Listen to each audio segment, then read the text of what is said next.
On the day I was supposed to feel like family, respected, and remembered, I stood frozen outside the heavy oak doors of Evergreen Manor, while my mother-in-law Eleanor Blackwood's cold voice echoed through the hallway.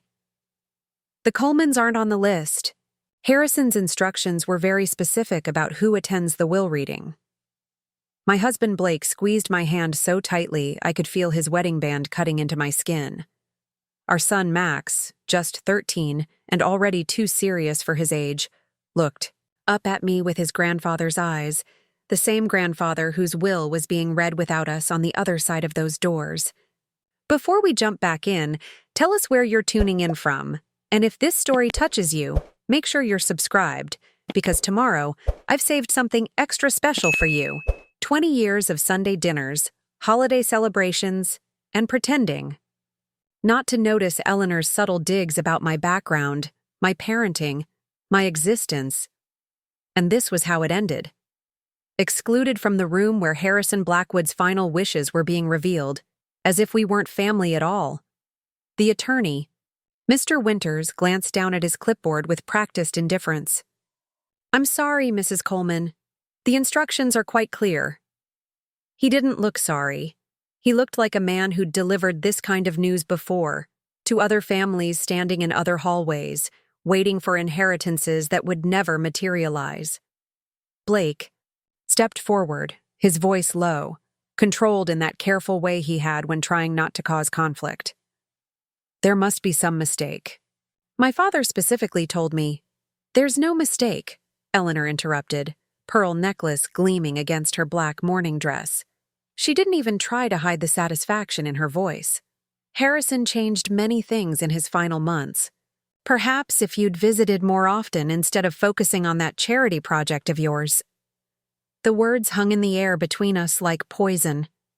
I watched my husband shrink before my eyes, becoming again the little boy who could never quite earn his mother's approval. I wanted to scream, to remind everyone that we'd visited every week, that Blake had put his career on hold to help with Harrison's care, that our son had read to his grandfather every night during those final weeks in hospice. But I said nothing. 20 years had taught me that direct confrontation with Eleanor only gave her more ammunition. Max, however, hadn't learned that lesson. He stepped forward, his adolescent frame somehow looking taller as he faced his grandmother. "Grandpa gave me something," he said, his voice cracking slightly. "The day before he died." Eleanor's perfectly arched eyebrow rose slightly, the only crack in her composure.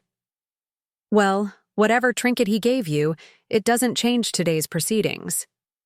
Max reached into the pocket of his suit jacket, the one we'd bought specially for the funeral, and pulled out a yellowed envelope. "He said I should only open it if something felt wrong after he was gone." His young fingers trembled slightly. "This feels wrong." The hallway went silent. Mr. Winters glanced nervously at Eleanor, whose face had gone rigid. Even Blake seemed frozen, uncertain. I placed my hand gently on Max's shoulder. "Honey, maybe this isn't the right time." "It's exactly the right time, Mom," Max said with a certainty that reminded me of Harrison. He carefully broke the wax seal on the envelope, that old-fashioned touch so typical of my father-in-law, and unfolded a single sheet of paper. His eyes widened as he read. Then, without warning, he handed the letter to Mr. Winters. "Grandpa said to give this to the person in charge if we were ever kept out of anything important." The attorney's eyes scanned the page, his professional demeanor cracking with each line. This appears to be a codicil to the will, signed and notarized." He looked up, visibly uncomfortable. "It specifies that Olivia and Blake Coleman must be present for the reading of the will, and that their son Maxwell is to be given something called the Red Book before proceedings begin." Eleanor's face drained of color. "That's impossible. Harrison would never—" "It's his signature," Mr. Winters confirmed, now avoiding Eleanor's gaze. "And his personal notary's seal. Ms. Blackwood, we need to address this before continuing." For one breathtaking moment, Eleanor looked directly at me. Not through me as she usually did, not with the dismissive glance I'd grown accustomed to over 2 decades of marriage to her. Son. She looked at me with naked hostility, with the kind of raw hatred that can't be hidden behind social niceties and backhanded compliments. In that moment, I understood something fundamental. Eleanor hadn't just disliked me all these years. She had feared me, feared what I represented, feared what Harrison had seen in me that she couldn't control. "The red book stays where it is," she hissed, composure finally breaking. "This is ridiculous. Some childish prank?" "Mother," Blake's voice cut through the tension, stronger than I'd heard it in years. "What is the red book?" Eleanor's mouth snapped shut, lips pressed into a bloodless line. Mr. Winters cleared his throat. "According to this document, if the terms aren't met, the entire reading must be postponed and reviewed by the senior partners at our firm." He hesitated. "There are implications of potential misconduct mentioned if the instructions aren't followed." I watched Eleanor calculate her options, the slight twitching of her perfectly manicured fingers the only outward sign of her agitation. Finally, she turned and walked stiffly back into the mahogany-paneled study, returning moments later with a worn leather-bound book, its cover a deep crimson. "This changes nothing," she said, thrusting the book toward Max without making eye contact. "Nothing." But her voice lacked conviction, and as Max's fingers closed around the mysterious volume that his grandfather had entrusted to him, I felt something shift in the air around us. The balance of power, so carefully maintained by Eleanor for decades, had just fractured. Mr. Winters gestured toward the study doors. "Please, if you'll all come in, we can properly begin the reading of Harrison Blackwood's last will and testament." As we followed him into the room, past Eleanor's rigid form, I caught Max's eye.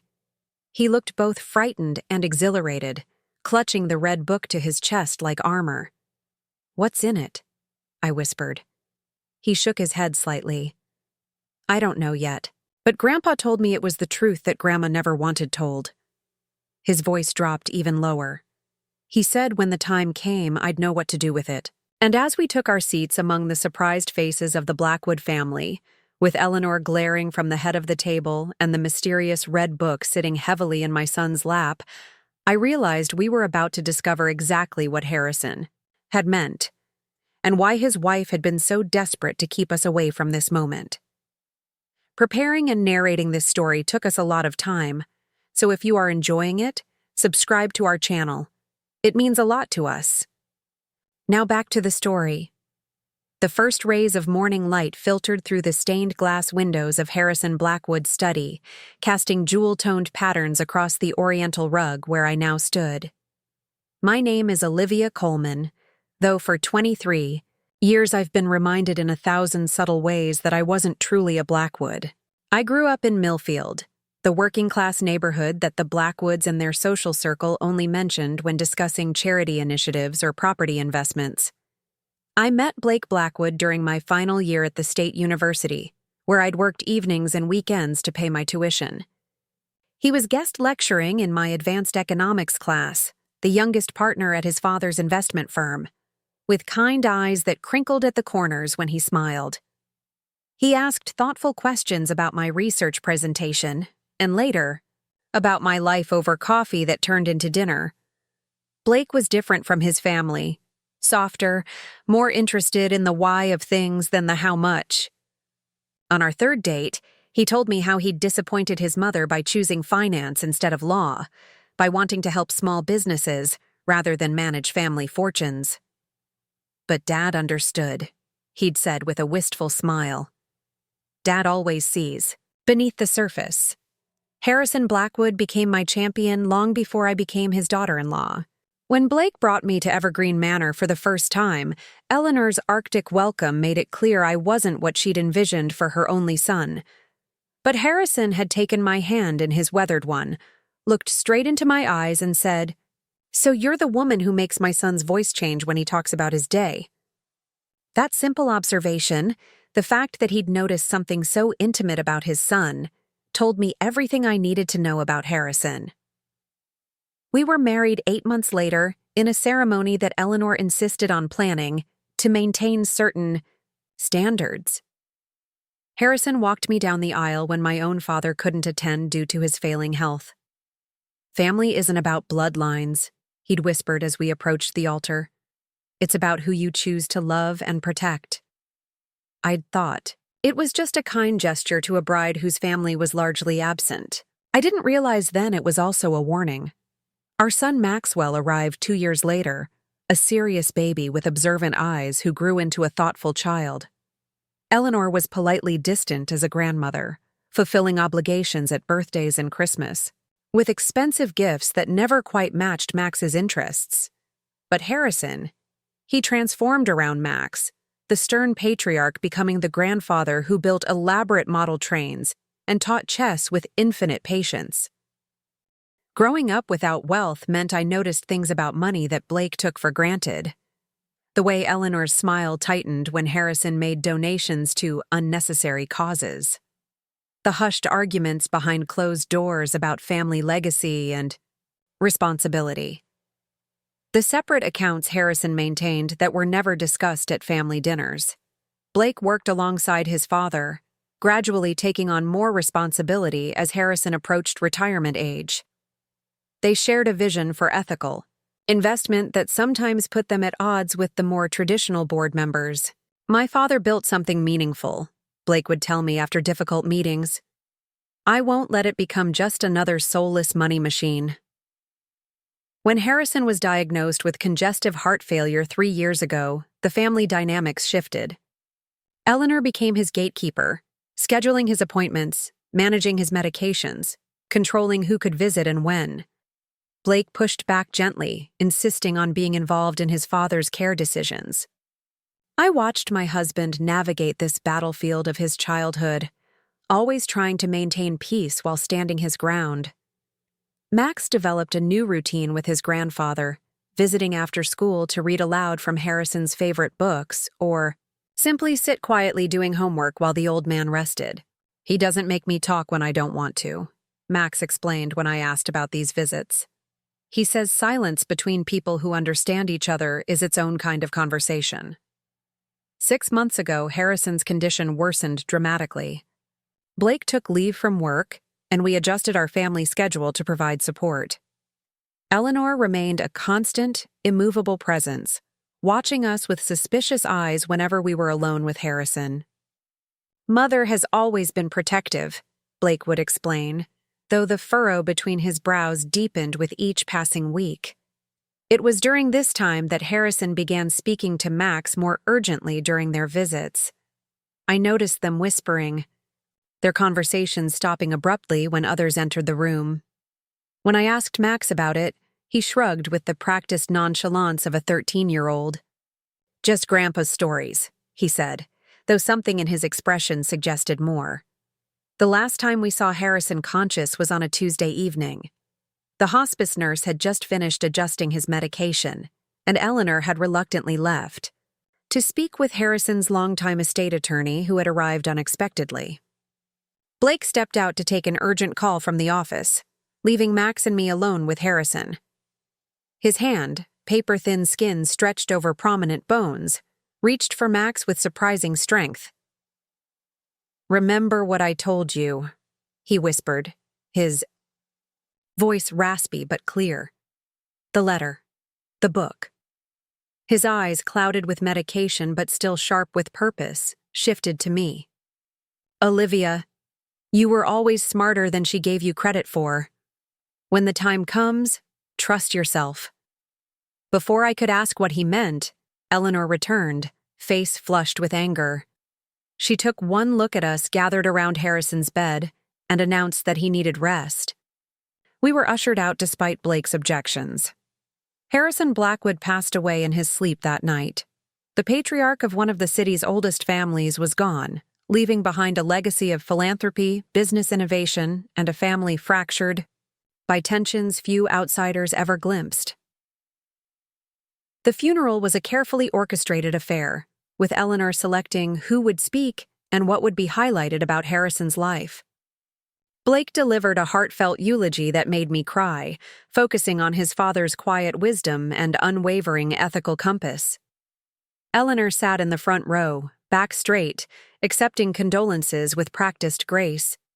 I noticed she steered certain longtime family friends away when they approached Blake after the service. For 2 weeks following the funeral, we heard nothing about the will. Blake made tentative inquiries that were deflected by both Eleanor and Mr. Winters, the family attorney. "These things take time to arrange properly," was the standard response. Max grew increasingly withdrawn, spending hours in his room with books Harrison had given him over the years. Then yesterday evening, the call finally came. The will would be read at Evergreen Manor at 10 a.m. the following day. Family members were expected to attend. When Blake asked for specifics about who was included, his mother vaguely mentioned the usual arrangements before ending the call. "Something feels off," Blake said as we got ready for bed. "Dad was always meticulous about keeping me informed on family business matters. This silence isn't like him." I thought about Harrison's final words to me. "Trust yourself." "Maybe we should bring Max," I suggested, surprising even myself. "He and your father were close. Harrison might have wanted him there." Blake nodded slowly. "You're right. Dad would want him there." Something flickered across his face. Determination, perhaps, or resolution. "We're going as a family." That night, I found Max sitting on his bed, staring at the envelope I now knew contained Harrison's letter.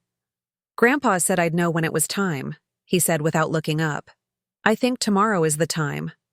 And so we arrived at Evergreen Manor, dressed in appropriate morning clothes, a united front of 3 walking up the curved driveway where I'd once arrived as an outsider 2 decades earlier.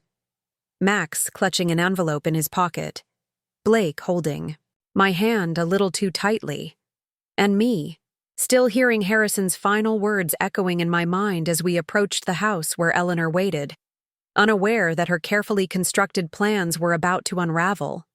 Mr. Winters led us into Harrison's study, a room that had always been my favorite in the sprawling Blackwood mansion. Unlike the formal, museum-like quality of the rest of Evergreen Manor, the study felt alive with Harrison's essence. Floor-to-ceiling bookshelves lined with leather-bound classics and modern paperbacks alike. The faint scent of pipe tobacco that never quite dissipated, even though he'd given up smoking years ago on his doctor's orders. The worn leather chair behind his massive oak desk, shaped to his form through decades of late nights and early mornings, the family had already assembled. Eleanor sat at the head of the long conference table that had been moved in for the occasion. Her silver hair swept into an immaculate updo, black pearls at her throat, Harrison's gift from their 30th anniversary. She didn't acknowledge our entrance beyond the slightest tightening of her lips. Blake's older sister Victoria was there, her husband Richard beside her, both looking uncomfortable but entitled in the way of people accustomed to inheritance. Their twin daughters, Penelope and Priscilla, now in their mid-20s, tapped impatiently on their phones. Harrison's younger brother Edward sat near the window, his perpetual look of mild confusion deepened by recent grief.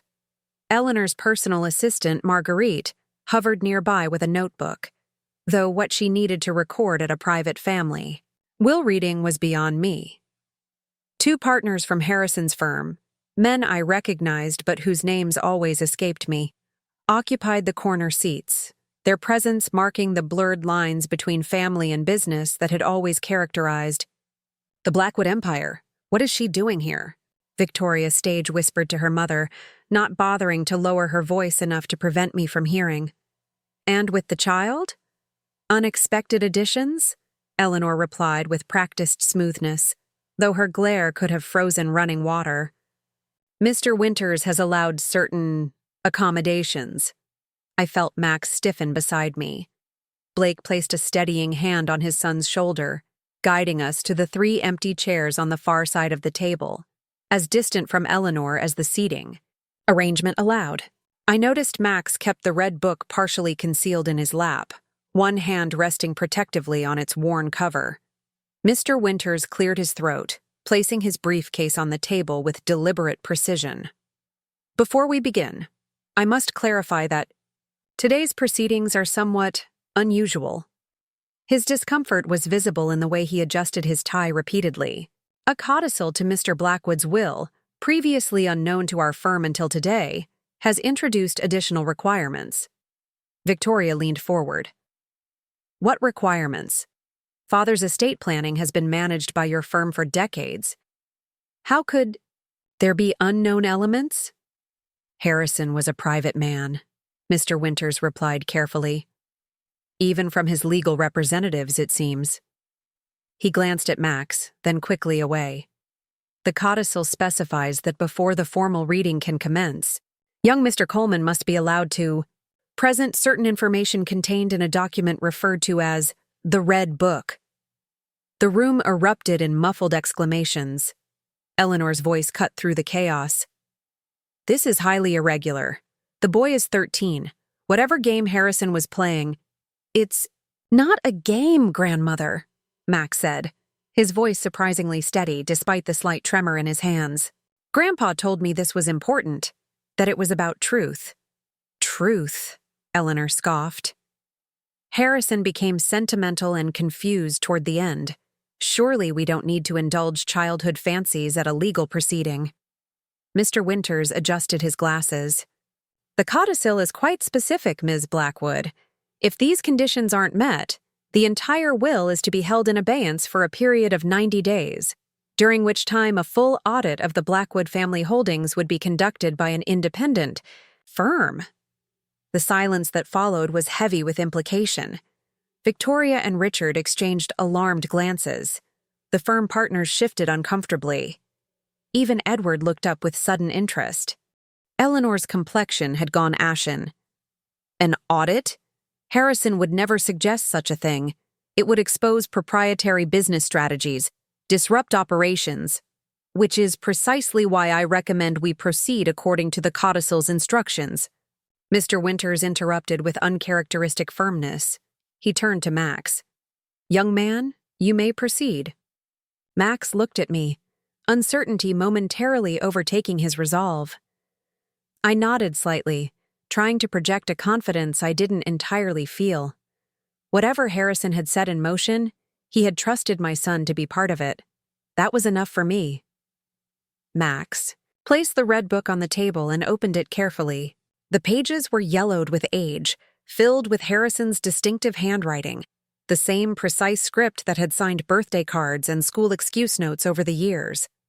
Grandpa said I should read certain parts, Max explained, his finger tracing down the first page until he found his place. He marked them for me before he died. He took a deep breath and began to read. If this journal is being shared with my family, then I am gone, and circumstances have unfolded as I feared they might. What follows is not meant as revenge or punishment, though some may perceive it that way. Rather, it is the truth I was too cowardly to speak in life, a failing for which I can only ask forgiveness in death. Max turned the page. When I married Eleanor Harrington in 1972, I believed I was joining my life with someone who shared my values and vision. The Harrington fortune complemented the Blackwood name, and our families celebrated what they considered an advantageous match. What none of them knew was that the Harrington holdings were largely illusory by then, gutted by Eleanor's father through a series of disastrous investments and gambling debts carefully concealed from society. A sharp intake of breath from Victoria interrupted the reading. Eleanor's hands gripped the arms of her chair, knuckles white. Eleanor came to me 3 months before our wedding to confess the truth. Max continued reading. I respected her honesty and assured her it changed nothing. The Blackwood resources could absorb the Harrington debts. We would build something new together. Max turned another page. What I didn't understand then was that Eleanor had not revealed this truth out of moral obligation, but strategic necessity. She needed to ensure I wouldn't discover the extent of the deception after marriage. What she never admitted, what I discovered only years later, was that she had actively participated in concealing her family's financial ruin, crafting elaborate fictions and falsified documents presented to potential suitors and business partners alike. Eleanor stood abruptly. "This is preposterous. Harrison would never—" "Please sit down, Ms. Blackwood," Mr. Winters said firmly. "The codicil is very clear that these readings must proceed without interruption. These are private matters," Eleanor hissed. "Family matters." "Which is precisely why they're being shared with family," Blake said quietly. "Please continue, Max." Max nodded, finding his place again. Our marriage proceeded, and over time, Eleanor's true priorities revealed themselves. She was obsessed with status, with the appearance of wealth rather than the responsible management of it. Our fundamental disagreement was this. I believed wealth carried obligation to community and society. She believed it entitled one to separation from these things. The room had gone utterly still. Even the twins had put down their phones, staring at their grandmother with dawning comprehension. When our children were born, these philosophical differences intensified, Max read. Victoria embodied her mother's values, while Blake questioned them. Eleanor viewed this questioning as betrayal rather than healthy independence. She began a systematic campaign to undermine his confidence and redirect his path. I observed, but did not intervene sufficiently, another failure for which I must seek posthumous forgiveness. Blake's hand found mine under the table, gripping it tightly. I squeezed back, knowing how these words must be affecting him, both validating his lifetime of doubts and deepening his grief for what might have been different. Max continued reading, his young voice giving Harrison's words a poignant clarity. When Blake brought Olivia into our family, I recognized immediately what Eleanor feared. Someone who saw clearly, who could not be manipulated or intimidated. Someone who would strengthen Blake's natural inclination toward authenticity rather than appearance. Eleanor's campaign of subtle exclusion began immediately. Again, I failed to adequately intervene, believing that time would heal these divisions. I felt tears threatening and blinked them back. All these years, I'd wondered if I was imagining the undercurrents, if I was being overly sensitive to normal, mother-in-law tensions. To hear Harrison acknowledge what I'd experienced was both vindicating and heartbreaking. The final breach between Eleanor and myself came 3 years ago, Max read, his finger carefully tracking the lines. Upon reviewing our family charitable foundation's records, I discovered systematic diversion of funds over nearly 2 decades. Donations announced publicly were reduced or eliminated entirely before disbursement. The differential amounts were redirected to a series of shell corporations that ultimately benefited Eleanor's private accounts and those of certain relatives on the Harrington side. Gasps echoed around the table. Edward looked up sharply. The firm partners exchanged alarmed glances. Documentation of these transactions is contained in the sealed envelope at the back of this journal, Max read. I confronted Eleanor privately, hoping for explanation or remorse. I found neither. Instead, I was reminded of the social embarrassment that would result from any public revelation. The Blackwood name would be tarnished. Our children would suffer. Was principal worth such a price? Max's voice grew quieter, more reflective, channeling Harrison's tone with uncanny accuracy. I made a coward's compromise. I restructured the foundation to prevent future misappropriation, but did not expose past wrongdoing. I separated our personal finances more completely than Eleanor realized, and I began to document everything, with the intention that truth would prevail after my death, when I no longer had to witness its consequences. A heavy silence filled the study as Max paused in his reading. The air felt charged, as if the very walls of Harrison's sanctuary were absorbing the shockwaves of revelations decades in the making. I glanced around the table, watching the impact of Harrison's words ripple through each face. Victoria sat perfectly still, her manicured hand frozen around her water glass. Her husband Richard had developed a sudden interest in the pattern of the carpet. The twins exchanged wide-eyed glances, their smartphones forgotten. Edward, Harrison's brother, stared openly at Eleanor with something between horror and fascination. Eleanor herself remained rigid, her face a mask of cold fury. But beneath the anger, I caught something else: calculation. Her eyes darted between the red book, Mr. Winters, and the partners from Harrison's firm. She was already formulating damage control, weighing options, planning her response. 23. Years of watching her operate in family crises had taught me to recognize the signs. Perhaps we should take a brief recess, Mr. Winters suggested, clearly uncomfortable with the tension filling the room. No, Blake said firmly. My father wanted this read without interruption. Let's respect his wishes. He nodded encouragingly to Max. Go on, son. Max took a deep breath and continued reading from Harrison's journal. My illness these past years has clarified what truly matters. I have watched my grandson Maxwell grow into a young man of remarkable perception and integrity. I've observed my son Blake maintain his principles despite constant pressure to compromise them. And I've seen my daughter-in-law Olivia navigate the subtle hostilities of a family that never fully welcomed her, with a grace that shames my own cowardice. I felt warmth spread through my chest at Harrison's words, even as tears threatened. All these years, I'd thought my struggles with the Blackwood family dynamics had gone largely unnoticed. To hear that Harrison had not only seen but admired how I'd handled it was both validating and heartbreaking. What follows are my final wishes, Max read. Not merely for the distribution of material assets, but for the restoration of honesty to a family built on facades. I have restructured my will in ways Eleanor will not anticipate nor appreciate. The changes are extensive but reflect my true values rather than obligatory traditions.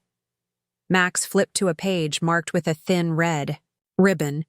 To my beloved grandson Maxwell, I leave my personal library, including first editions and manuscripts, along with a dedicated trust for your education at the institution of your choice, free from the Blackwood legacy requirements that dictated your father's and aunt's paths. This trust cannot be managed or accessed by your grandmother or any member of the current Blackwood Investments Board. My hope is that you will pursue knowledge for its own sake, not for its utility in maintaining appearances or accumulating influence. The twins exchanged resentful glances. They had both attended the prestigious universities dictated by family tradition, neither particularly suited to their interests or talents. To my son Blake, Max continued, his voice catching slightly, I leave controlling interest in Blackwood Investments, with the explicit instruction that the company's charitable foundation be separated entirely from family control and established as an independent entity with transparent governance. You have always understood that wealth brings responsibility, rather than merely privilege. I trust you to reform what needs reforming, preserve what deserves preservation, and dismantle what has become corrupt. A small sound escaped Eleanor, something between a gasp and a hiss. Victoria's husband Richard abruptly loosened his tie. To my daughter-in-law Olivia, Max read, his eyes briefly meeting mine with a small smile. I leave my ownership stake in the Millfield Revitalization Project, including the community center and scholarship program. You once told me that your childhood neighborhood needed investment, not charity. The board will welcome your direct involvement, as I have already informed them of my wishes in this regard. Additionally, I leave you my mother's art collection, which Eleanor has kept in storage since our marriage. My mother, like you, recognized beauty in unexpected places and people. I pressed my hand to my mouth, overwhelmed. The Millfield Project had been a passion of mine for years, an effort to bring economic development and educational opportunities to my old neighborhood without displacing longtime residents. Harrison had made a substantial anonymous donation when the project launched, but I'd never known he was the primary investor. And his mother's artwork. pieces I'd admired in old photographs but never seen, as Eleanor considered them provincial and unsuitable for display. Max turned another page. To my daughter Victoria, I leave my shares in our family's historical properties and the responsibility of their preservation with appropriate educational access. Your appreciation for heritage has always been genuine, if somewhat exclusive in its focus. I challenge you to broaden that focus beyond the Blackwood name to include the diverse history of our region. Victoria shifted uncomfortably.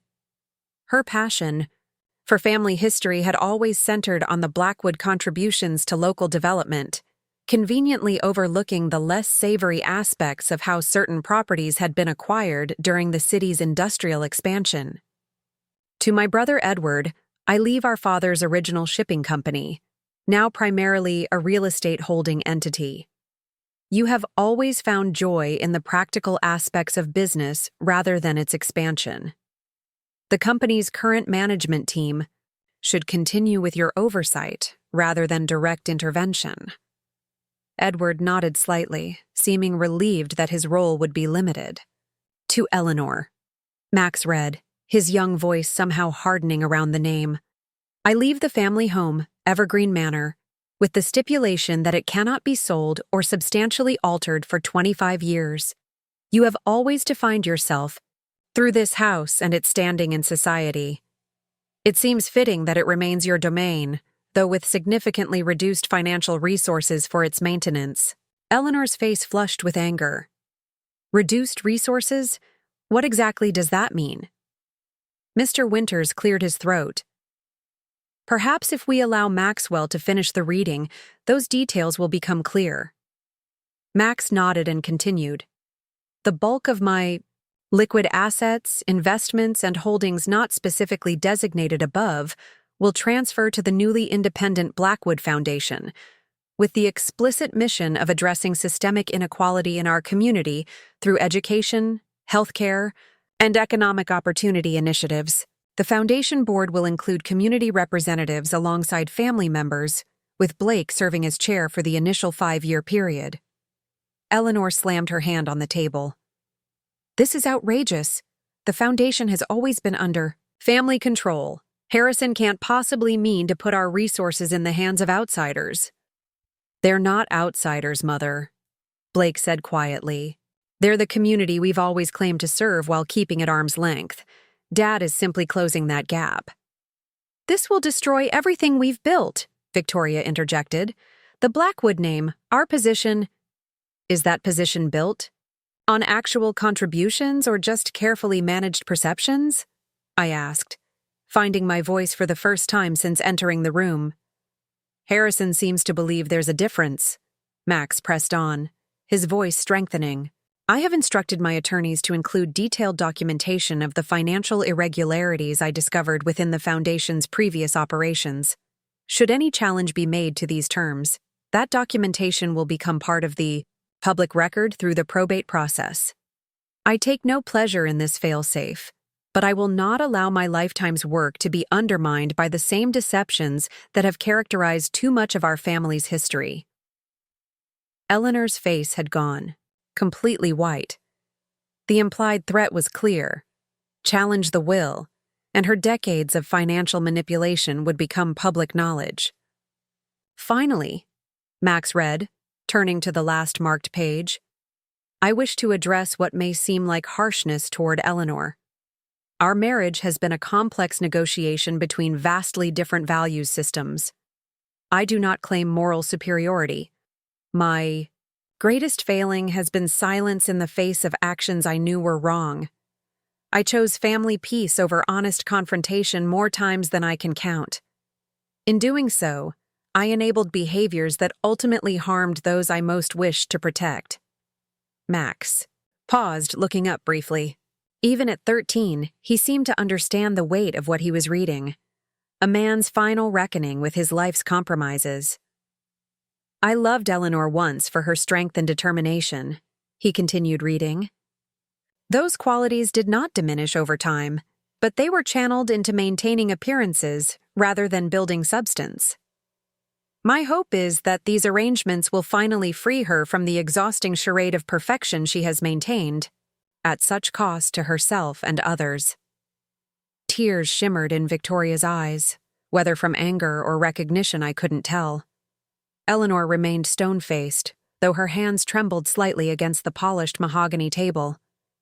To Blake, Olivia, and especially to Maxwell, forgive an old man's roundabout attempt to correct long-standing wrongs. I could find no path to honesty in life that didn't risk destroying the family entirely. Perhaps, in death, my words can carry the weight they couldn't while I lived. Remember me not for the business I built or the name I maintained, but for this final act of belated courage. Max closed the book gently, his young face solemn beyond his years. That's the end of what Grandpa marked for me to read. The silence that followed seemed to vibrate with unspoken thoughts. Decades of carefully constructed family mythology had been dismantled in less than 30 minutes by the clear-eyed reflections of a dying man, delivered through the voice of his 13-year-old grandson. Mr. Winters cleared his throat. Thank you, Maxwell. This is indeed consistent with the formal will documents I am about to read. Before I proceed, does anyone wish to comment on what we've heard? Comment. Eleanor's voice was dangerously quiet. You expect us to simply accept this character assassination? Harrison was ill. His judgment was compromised. Clearly, he was manipulated in his vulnerable state. Her cold gaze fell directly on me. Some people saw opportunity in an old man's confusion. I felt Blake tense beside me. But before he could speak, Max opened the red book again, flipping to the back cover. He carefully extracted a sealed envelope.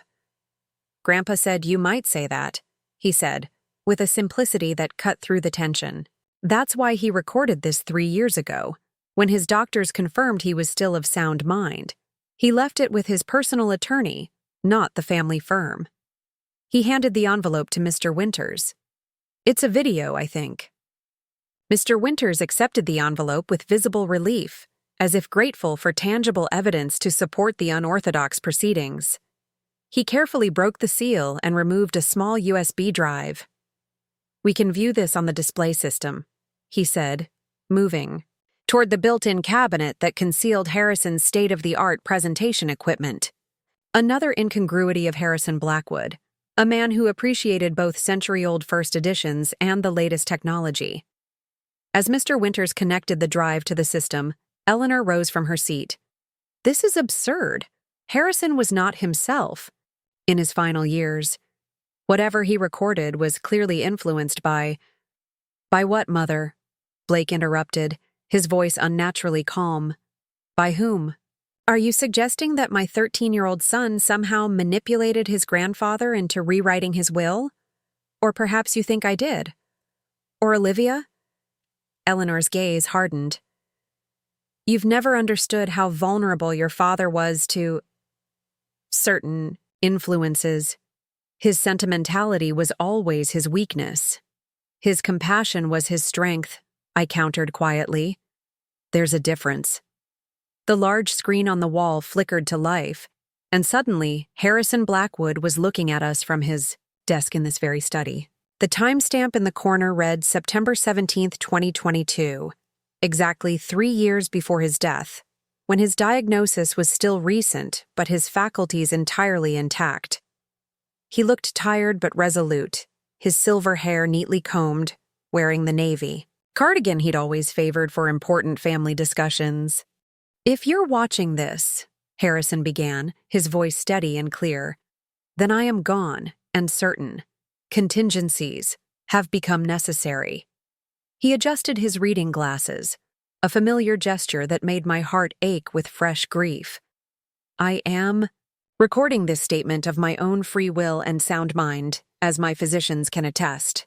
He held up a notarized document confirming his cognitive assessment from that same week. My decision to restructure my estate in the manner outlined in my revised will and in my personal journal reflects my genuine wishes, formed over many years of observation and reflection. It is not the result of undue influence from any party. Indeed, neither my son, my daughter-in-law, nor my grandson are aware of these changes or this recording. I glanced at Blake, who was watching his father with a mixture of pain and pride. He had always admired Harrison's integrity, even when it came wrapped in the compromises of a man navigating complex family and business pressures. To Eleanor, Harrison continued, his expression softening slightly, I recognize that these arrangements will feel like betrayal. In your view, family resources should remain tightly controlled within family hands. You fear outsiders who might squander what generations have built. But that fear has led you to actions I cannot, in good conscience, continue to overlook. Not if I wish to leave a legacy worthy of the grandson who bears our name. Eleanor remained standing, her posture rigid, as her husband of 50 years delivered his final rebuke. The documentation regarding the foundation discrepancies is comprehensive, Harrison said, his tone matter-of-fact rather than accusatory. The systematic reduction of announced charitable gifts, the redirection of funds, the fabricated reports, all of it traced through a decade of transactions. I've had independent auditors verify my findings without revealing the source materials. He sighed heavily. I chose not to confront you with these discoveries directly because, frankly, I lacked the courage to face the dissolution of our marriage in my final years. Victoria made a small, distressed sound. The twins exchanged wide-eyed glances. Their grandmother, the family's moral arbiter who had lectured them endlessly about the Blackwood reputation, stood accused of embezzlement by their revered grandfather. To my daughter Victoria, Harrison continued, his gaze seeming to find her through the screen. I fear your mother's values have shaped yours more profoundly than mine ever could. The preoccupation with status over substance, with appearance over integrity, these were not the lessons I hoped to impart. My provisions for you reflect both love and concern. The family properties are your passion. May their preservation become your purpose rather than merely your pride. Victoria's face crumpled slightly before she composed herself. Her husband placed a tentative hand on her shoulder, which she shrugged off immediately. To Blake, Harrison's expression warmed visibly. You have struggled to balance family loyalty with your own moral compass. I have watched you navigate impossible cross-currents of expectation and ethics, often at great personal cost. The controlling interest I've left you in the company is not merely your birthright. It is an acknowledgement that you, among all possible stewards, will best understand how to transform, rather than merely maintain what we've built. Blake's hand found mine under the table, gripping it tightly. I squeezed back, knowing how much his father's explicit confidence meant after years of feeling caught between his parents' conflicting values. To Olivia, Harrison turned his gaze directly to the camera in a way that made me feel he was looking straight at me. You have been the daughter I wished for. Clear-eyed, compassionate, resilient in the face of subtle hostilities I should have more forcefully addressed. Your influence on both Blake and Maxwell has been wholly positive, despite Eleanor's persistent suggestions to the contrary. The Millfield project represents what I believe wealth should accomplish, not charitable handouts that maintain dependency, but structural investments that create opportunity and dignity. Tears filled my eyes before I could stop them.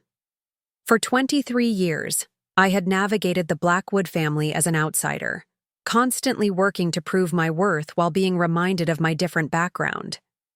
Harrison had been kind, yes, but I had never known the depth of his respect or understanding until this moment. To my grandson Maxwell, Harrison's voice grew softer, more intimate. You are watching me now, perhaps reading words I wrote in my final years. Know that the journal and this video exist because of my faith in you, in your capacity to understand nuance, to deliver difficult truths with compassion, to stand firm when it would be easier to remain silent. These are qualities I glimpsed in you even as a young child. They are qualities our family name once represented, before appearance began to overshadow substance. Max sat straighter in his chair, his eyes fixed on his grandfather's image. I saw, in that moment, how deeply he had loved Harrison and how determined he was to honor the trust placed in him. The Red Book contains more than just the passages marked for today's reading, Harrison continued. It holds my personal reflections spanning 50 years, the journey of a man wrestling with privilege, responsibility, compromise, and regret. It belongs to you now, Max. Read it when you're ready, not all at once, but as questions arise in your own journey. You'll find no perfect answers, but perhaps some useful warnings about the pitfalls of choosing expedience over principle too many times in succession. Harrison shifted in his chair, glancing down briefly at notes on his desk before looking up again. To any who might challenge these arrangements legally, I have taken extensive precautions to ensure they will withstand scrutiny.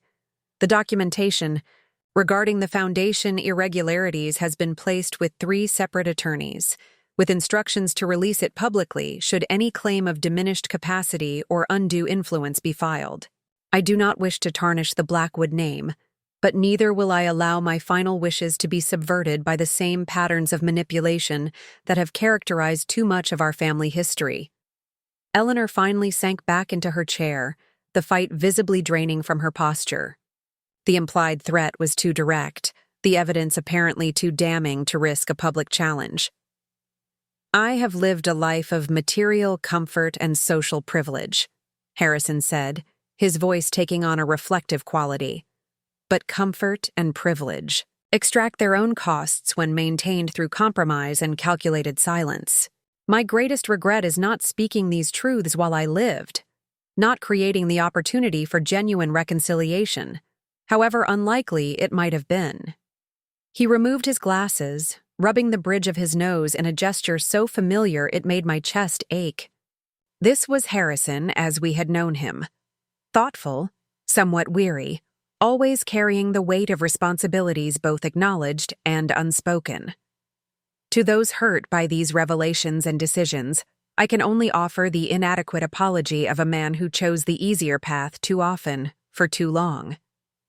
To those vindicated by them, I ask for compassion toward family members who may struggle to adjust to these new realities. The Blackwood legacy is now in your hands, all of you, not just those who bear the name. Shape it with more courage than I managed to summon until the very end. Harrison looked directly into the camera one last time. This is my true will and testament, in both the legal and the personal sense.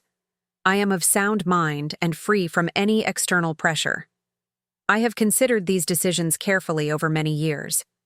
Let them stand as my final effort to align the Blackwood name with the values it once represented and might represent again. The screen went dark, leaving the study in profound silence.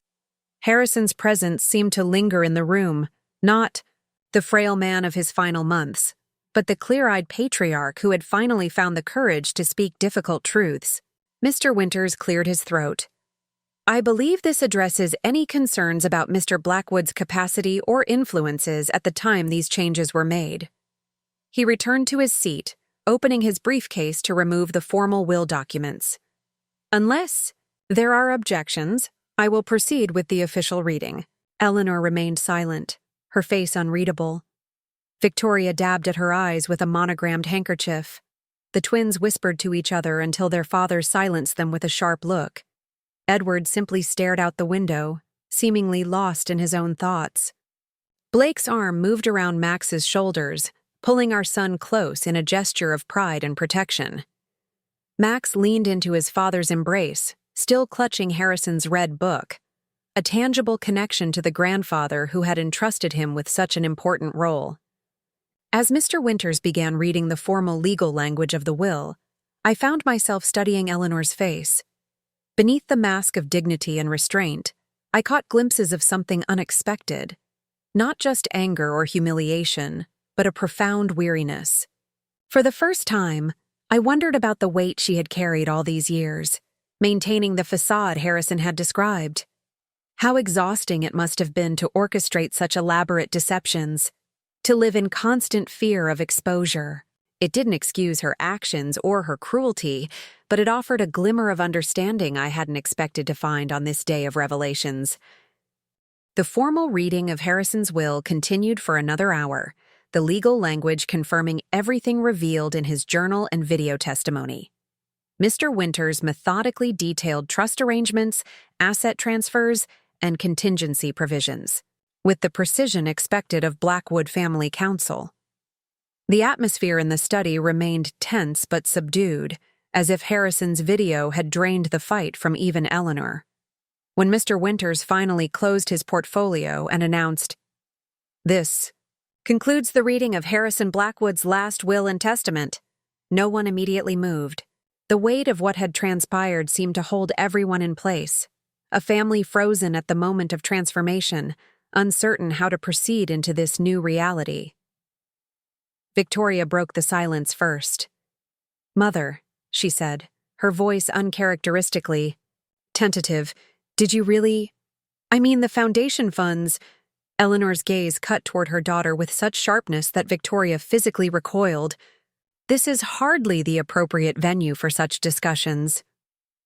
"When would be appropriate, Eleanor?" Blake asked quietly. "Because it seems Dad tried to have this conversation with you for years, and you refused. Your father was a hopeless idealist," Eleanor replied, her composure returning like armor being locked into place. "The foundation accomplished exactly what it was meant to, maintaining the Blackwood position in this community. The details of fund management are more complex than Harrison's simplistic accounting suggested." "Embezzlement isn't fund management," I said, unable to contain myself. "Those donations were promised to people and organizations who needed them." Eleanor's gaze, when it turned to me, was glacial. "You've never understood how this world works, Olivia. Our position requires certain appearances. The actual allocation of resources is a more nuanced matter." "There's nothing nuanced about lying," Max said suddenly.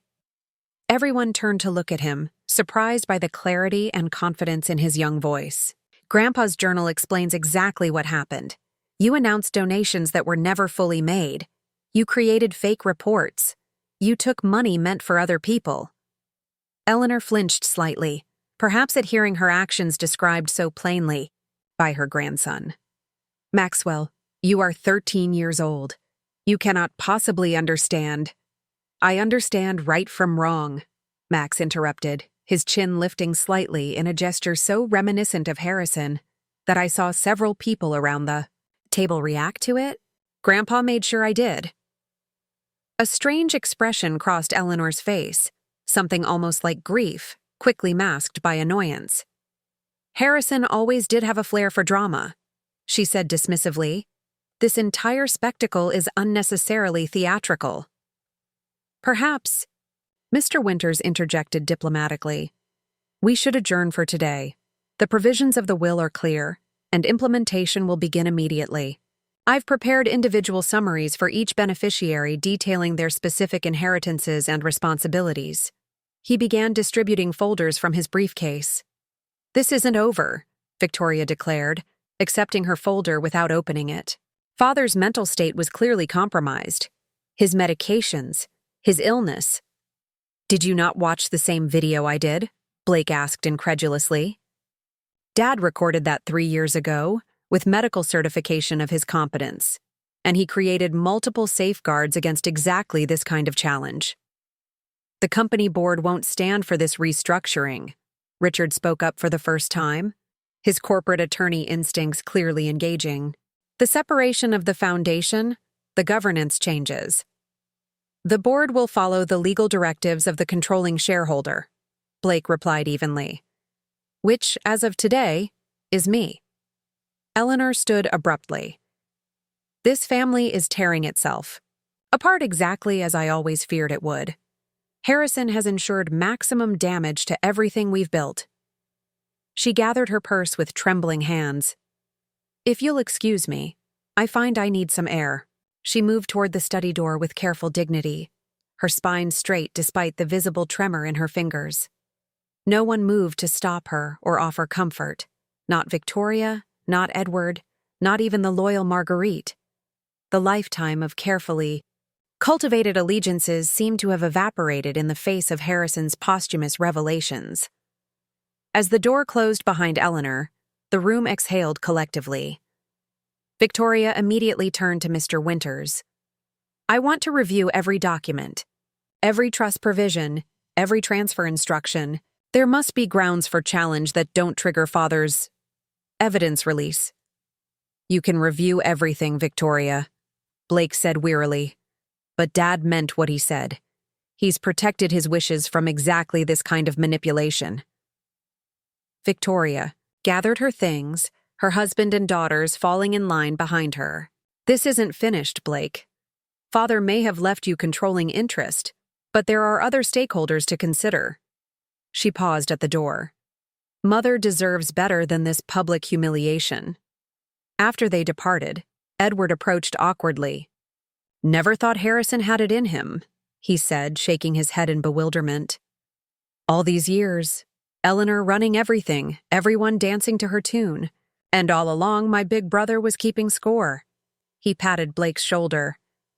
"Good luck with the company, nephew. I'm rather relieved to have just the shipping assets to worry about." Within 15 minutes, only our family and Mr. Winters remained in the study. The attorney gathered his papers with methodical precision. "Blake, Olivia, I know this has been overwhelming. Harrison prepared me for potential reactions, but I confess the reality was still rather intense." He closed his briefcase with a definitive click. "I'm available whenever you're ready to discuss next steps." "Thank you, Frederick," Blake said, standing to shake the older man's hand. "We'll need a few days to process all this." Mr. Winters nodded. "Of course, though I should mention, Harrison left specific instructions regarding Olivia's involvement with the Millfield project. There's a board meeting next Tuesday. He hoped you would attend to introduce yourself as the new principal stakeholder." I blinked in surprise. "So soon?" "Harrison believed in momentum," Mr. Winters said with a small smile. "Once he finally committed to a course of action, he wanted to ensure it couldn't be easily derailed." After Mr. Winters departed, the three of us remained in Harrison's study, surrounded by the books, artifacts, and memories of a man we thought we knew, a man who, it turned out, had layers and complexities we were only beginning to understand. Max ran his fingers along the spines of books on a nearby shelf, volumes that were now his. "Do you think grandmother will ever speak to us again?" he asked, his voice small for the first time that day. Blake sighed, moving to stand beside his son. "I don't know, Max. Your grandmother has spent her entire life crafting a very specific version of reality. Dad's revelations have disrupted that reality." "She was mean to Mom," Max said simply. "All these years. Grandpa saw it but didn't stop it." "It's complicated, honey," I said, joining them by the bookshelves. "Your grandfather made choices he came to regret, but he trusted you to help him make things right in the end." Max nodded, solemnly, clutching the red book against his chest. "He said I shouldn't read all of it yet, just when I have questions." "That sounds like wise advice," Blake agreed. "There's no rush to absorb everything at once." We fell silent for a moment, each lost in our own thoughts. The grandfather clock in the corner, another Blackwood heirloom that had witnessed generations of family dramas, ticked steadily on. "What happens now?" Max finally asked, the question that had been hovering unspoken between all of us. Blake ran a hand through his hair, a gesture of uncertainty he rarely allowed himself to display. "Honestly, I'm not entirely sure. Dad has set a lot of changes in motion. Some of them will be challenging to implement." "The company board," I suggested. "Victoria's right that they won't be thrilled about the foundation separation." Blake nodded. "And Mother will rally whatever allies she can." But Dad was thorough. "The legal framework is solid." "I meant more with us," Max clarified. "Grandmother, Aunt Victoria, the family, everything's different now." I wrapped an arm around my son's shoulders, struck by the maturity of his question. At 13, He was grappling with family dynamics that most adults would struggle to navigate. Some relationships may change, I acknowledged. Your grandmother is hurt and angry right now. She may need time and space. Or she may never forgive us for being part of Dad's betrayal, Blake added with quiet realism. We have to be prepared for that possibility. Max considered this, his expression thoughtful beyond his years. Grandpa writes in the journal that sometimes family isn't just about blood or names. It's about who chooses to stand beside you when things are hard. I exchanged a glance with Blake over our son's head, my heart full with pride and sorrow and love. Your grandfather was a wise man, I said softly. He also wrote that he hoped the truth would eventually heal what's broken, even if it hurt at first. Max continued, opening the red book to a passage he'd clearly already discovered. Like setting a bone that didn't heal right the first time. We stood together in the quiet of Harrison's study, surrounded by the books and memories of a man who had finally found the courage to speak his truth, even if only in death. Outside, the window, the manicured grounds of Evergreen Manor stretched toward the ornate iron gates that had always symbolized the Blackwood family's separation from the world beyond. Blake's arm slipped around my waist, pulling me close against his side as Max leaned into both of us. We should go, he said quietly. I think we've all had enough of this house for one day. As we walked toward the door, Max paused by Harrison's desk, running his fingers lightly over the polished wood surface. Do you think he knew what would happen? How everyone would react? I think he hoped for better, I answered honestly, but prepared for exactly what occurred. Max nodded, seemingly satisfied with this assessment. At the threshold of the study, he turned back for one last look at the room that had been his grandfather's sanctuary. I wish he'd told us all this while he was still here, he said quietly. I have so many questions. That's why he left you. The book? Blake reminded him gently. His answers are there, when you're ready for them. As we made our way through the grand foyer of Evergreen Manor, I noticed Eleanor standing alone on the terrace beyond the French doors, her rigid silhouette framed against the afternoon sun. She didn't turn as we passed, though she must have, heard our footsteps on the marble floor. For a brief moment, I felt an unexpected pang of sympathy for this proud, difficult woman whose carefully constructed world had just collapsed around her. The empire of appearances she had maintained for decades, at great cost to herself and others, now lay exposed and dismantled by the husband she thought she had carefully managed.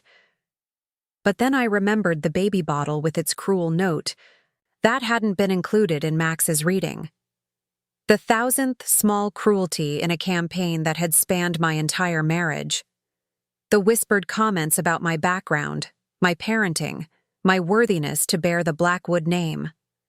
I guided my family toward the front entrance, away from Eleanor's isolated vigil.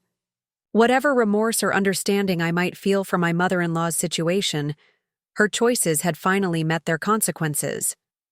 Harrison had ensured that truth, however belated, would have the final word. Mom? Max's voice pulled me from my thoughts as we stepped into the sunlight. Are we still family? Are we still Blackwoods after all this? I exchanged a glance with Blake, who smiled, a genuine smile that reached his eyes for the first time that day. We're still family, Blake assured our son, but maybe Dad's given us the chance to redefine what being a Blackwood actually means. 3 months after Harrison's will reading, I stood on the rooftop of the newly completed Millfield Community Center, watching as workers installed the final solar panels. The October sun cast long shadows across the neighborhood where I'd grown up, a place that still held both difficult memories and formative strengths. Streets once neglected by city services now featured new sidewalks and recently planted saplings. The abandoned textile factory that had dominated the neighborhood skyline for decades had been transformed into the modern building beneath my feet, a multi-purpose facility with classrooms, a health clinic, a business incubator, and community. Gathering spaces. Mrs. Coleman, they're ready for you downstairs. Darius Johnson, the project manager I'd hired after taking over Harrison's role, appeared at my side. A Millfield native himself, he'd returned with an urban planning degree and a vision for revitalization without gentrification. Exactly the balance Harrison had specified in his detailed plans for the project. Thank you, Darius. And please, it's Olivia. After 3 months, I still hadn't fully adjusted to my new position. For years, I'd volunteered with community development initiatives, offering what skills and connections I could. Now suddenly, I found myself directing a major redevelopment project with resources and authority I'd never anticipated. Downstairs in the main atrium, people were gathering for the center's preview event. Community members, city officials, program directors, and the small staff I'd assembled with Harrison's carefully allocated funds. The grand opening would happen next week, but today was for the neighborhood residents who had participated in the planning process, contributed ideas, and watched skeptically as promises they'd heard before began taking physical form. I spotted Max near the refreshment table, deep in conversation with Mrs. Winters, his former elementary school principal who now headed the center's education initiatives. At 13, nearly 14 now, he still carried Harrison's red book with him almost everywhere, though he'd taken his grandfather's advice to read it gradually when specific questions arose. The weight of being Harrison's chosen truth-bearer had matured him in ways both painful and profound. Blake stood across the room with Raymond Mitchell, the community credit union director who had been one of Harrison's first partners in the Millfield project. My husband had taken his new role as head of Blackwood Investments, with the same quiet determination he applied to everything, restructuring the company's priorities while navigating the corporate and family resistance that had emerged in the wake of Harrison's revelations. The past 3 months had been a whirlwind of implementation, confrontation, and adjustment, as Harrison's posthumous decisions rippled through every aspect of the Blackwood empire. The foundation separation had proceeded despite Victoria's procedural objections. The documentation Harrison had compiled proved too comprehensive to challenge without risking public exposure. Internal audits revealed even more extensive financial manipulations than Harrison had detailed in his journal, a systematic pattern of funds being redirected from charitable commitments to shell companies and personal accounts. Eleanor had retreated into Evergreen Manor like a wounded monarch, emerging only for carefully selected social engagements, where she presented herself as the dignified widow, focusing on preservation of the family's historical legacy. Victoria had aligned herself with her mother, though with less conviction than her public solidarity suggested. According to Blake, private board discussions revealed Victoria's growing understanding of just how extensively she'd been manipulated throughout her life. The twins had surprised everyone by reaching out to Max, drawn perhaps by curiosity about their cousin or by the gravitational pull of Harrison's journal with its unvarnished family history. They'd visited our home twice, awkward encounters that nevertheless hinted at the possibility of relationships built on something more substantial than the performance of family unity Eleanor had always demanded. "You look deep in thought," Blake said, appearing at my side and handing me a glass of water.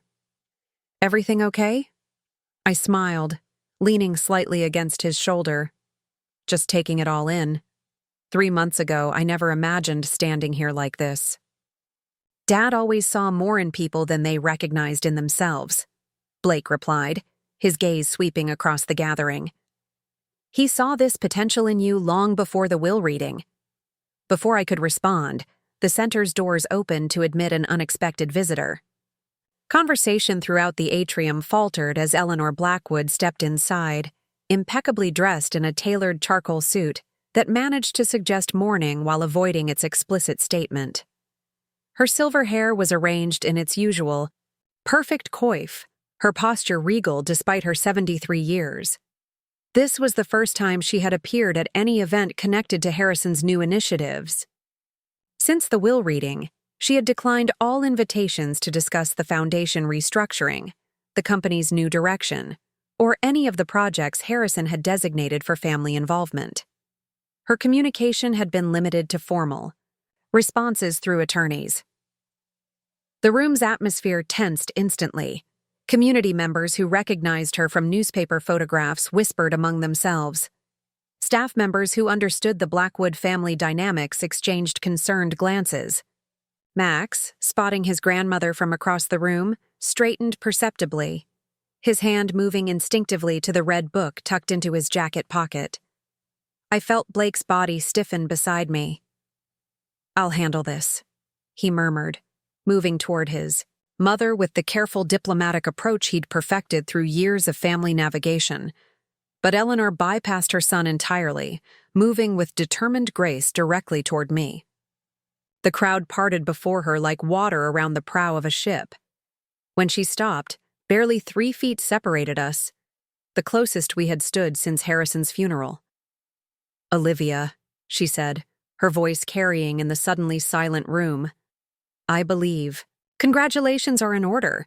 This facility is quite impressive." I searched her face for the usual signs of condescension or hidden barbs, finding instead something more complex, a calculated neutrality that suggested neither surrender nor attack.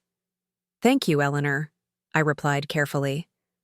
Harrison's vision was comprehensive. We've simply implemented what he designed.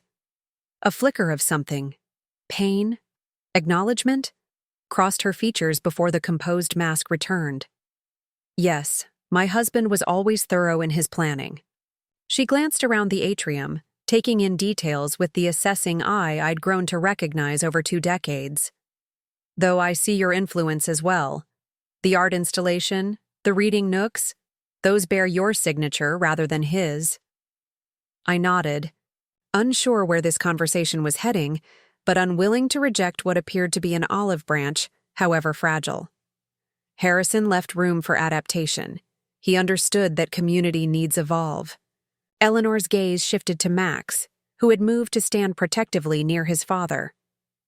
"Maxwell," she acknowledged with a slight nod. "You've grown taller." "Hello, grandmother," Max replied, his voice steady despite the visible tension in his shoulders. She regarded him with an expression I couldn't quite interpret.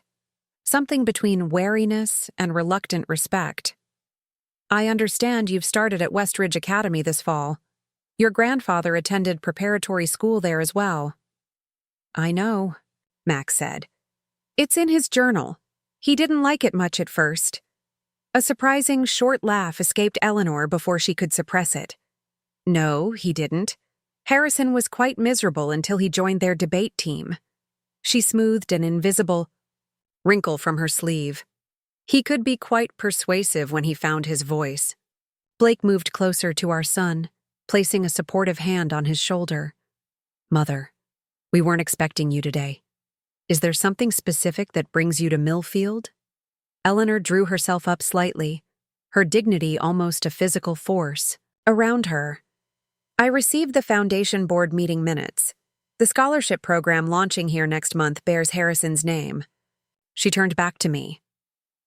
"I thought perhaps we might discuss the selection criteria. Harrison had particular thoughts about educational opportunity that I believe are worth preserving. The request, so mundane on its surface, so monumental in its implications, hung in the air between us.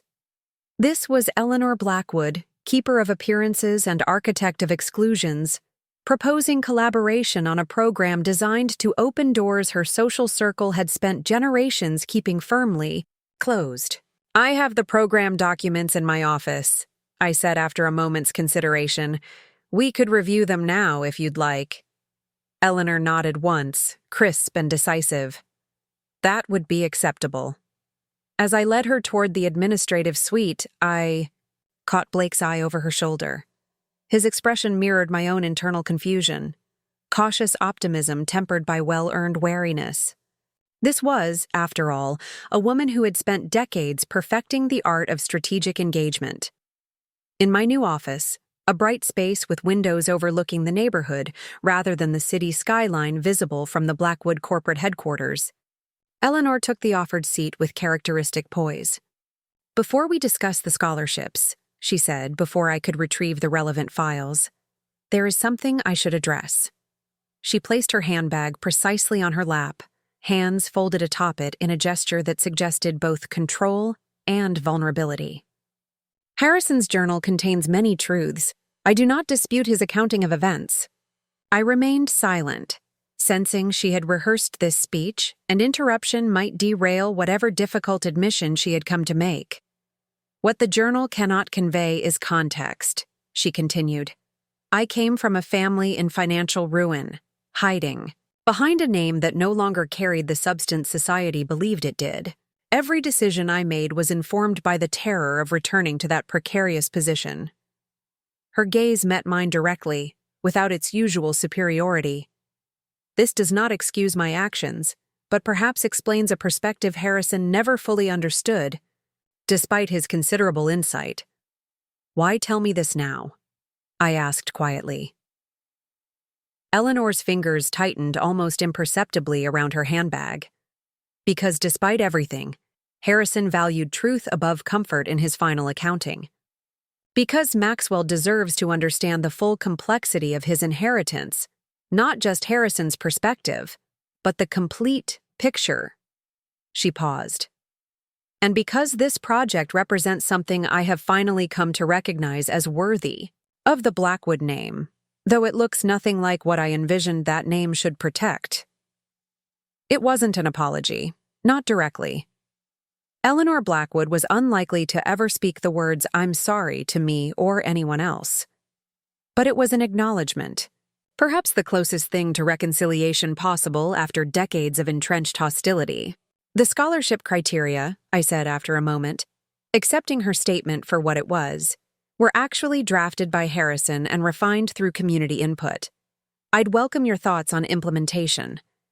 Something almost like gratitude flickered across Eleanor's features before she composed herself. "Very well. Let's proceed."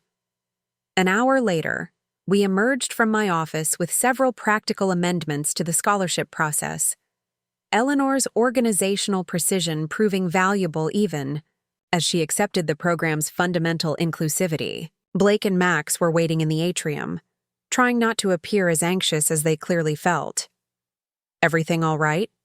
Blake asked, his gaze moving between his mother and me with barely concealed concern. "Quite productive," Eleanor replied before I could speak. She turned to Max. "Maxwell, I understand you have been reading your grandfather's journal selectively, as he instructed." Max nodded cautiously. "Yes, grandmother." "A wise approach," she acknowledged. "Harrison's perspective was valuable, but not without its limitations. Perhaps, when you have questions about particular entries, you might consider hearing other viewpoints as well." She didn't quite invite direct conversation, but the door had been cracked open after months of resolute silence. Max studied her face with the same careful assessment Harrison had often employed. "I'd like that," he said finally. Grandpa wrote, "That truth usually has more than one side." Eleanor's expression softened fractionally, the closest thing to warmth I had ever seen her direct toward my son. "Your grandfather was occasionally a very wise man." She straightened her already perfect posture. "I should be going. There's a historical society meeting this afternoon." As Blake walked her to the door, Max moved to my side. "Do you think she's really changed?" he asked quietly. I watched Eleanor's retreating figure, still regal, still composed, but perhaps carrying her burdens differently now. "I think she's adjusting to a new reality," I answered honestly. "True change takes time, and usually comes in small increments rather than dramatic transformations." "Like Grandpa," Max observed. "He saw things were wrong for years before he finally did something about it." I smiled at my son's insight. "Exactly like that. Family legacies, good and bad, aren't changed overnight." Later that evening, as we prepared dinner in our home, not the imposing Blackwood family mansion, but the comfortable house Blake and I had chosen together years ago, I found myself reflecting on Harrison's final gift to us all. Not the material inheritances or restructured business entities, but the chance to rebuild relationships on foundations of truth rather than appearances. Blake joined me at the kitchen counter, bumping his shoulder gently against mine in the casual affection that had sustained us through 2 decades of Blackwood family complexities. "Mother called," he said, his tone conveying mild surprise. "She's asked if we might bring Max for dinner next Sunday. A small gathering, just family." I raised an eyebrow. "And you said?" "That we'd discuss it and let her know." He smiled slightly. She actually seemed to expect that rather than immediate agreement. From the living room came the sound of Max playing the piano, Harrison's baby grand that had been delivered to our home the week after the will reading. The melody was one of Harrison's favorites, a piece by Debussy that spoke of both melancholy and possibility. "What do you think?" Blake asked. "Are we ready to try rebuilding those bridges?" I considered the question carefully, thinking of Eleanor's unexpected appearance at the community center, her limited but genuine attempt at connection. "I think Harrison hoped we would eventually try," I said finally. "Not for his sake, but for all of ours, especially Max." Blake nodded, the weight of family history and future possibilities evident in his thoughtful expression. "Maybe that's the truest inheritance Dad left us. The chance to rewrite what family means for the next generation of Blackwoods."